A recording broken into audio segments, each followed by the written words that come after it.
எங்கே வந்துருக்கோம்? என்ன பண்ணுறோம்? சிக்கன் ஆர்டர் பண்ணியிருக்கேன். அதுதான்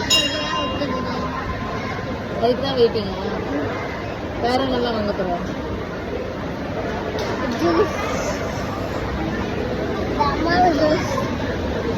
ஜூஸ் மட்டும் நான் தோசை சாப்பிட்றேன். கரெக்டாக பார்த்தோம்னா நாங்கள் வந்து வெட்டிங் டேக்கு வந்து மாலுக்கு போயாச்சு. அங்கே சிம்பிளாக வந்து சாப்பிட்ற மாதிரி பிளானு. ஆர்னோ மட்டும் ஒரு பைக் ரைடு கார் ரைடு போனால். ஸோ ஆர்னோட அப்பா வந்து என்ன வாங்கினாங்க, இங்கே உள்ள ஜெயின் சாப்பாடு அப்படின்னு சொல்லுவாங்க. இது ஃபுல்லாமே வெஜ்ஜு மாதிரி தான் இருக்கும், புலாவ் டைப்பில் எல்லாமே. அவங்க வந்து சாப்பாடு நல்லா இருக்குன்னு சொன்னாங்க. அதுக்கப்புறம் நான் வந்து தோசை தான் வாங்கினேன். இந்த தோசை எல்லாமே ஓரளவு நல்லாயிருக்கும். நம்ம ஊர் டைப்பில் தான் இருக்கும். சாம்பார் எல்லாமே கொஞ்சம் உரைப்பாக தான் இருக்கும். அதனால் நல்லா இருந்துச்சு. ஸோ ஆர்னோ வந்து என்ன பண்ணான்னா சிக்கன் மட்டும் வாங்கிக்கிட்டான். அவனுக்கு நான் கொஞ்சம் தோசை ஊட்டி விட்டு அப்படியே வீட்டுக்கு வந்துட்டோம். கல்யாண நாள் வந்து அன்றைக்கி ரொம்ப சூப்பராக போச்சு இந்த வருஷமே.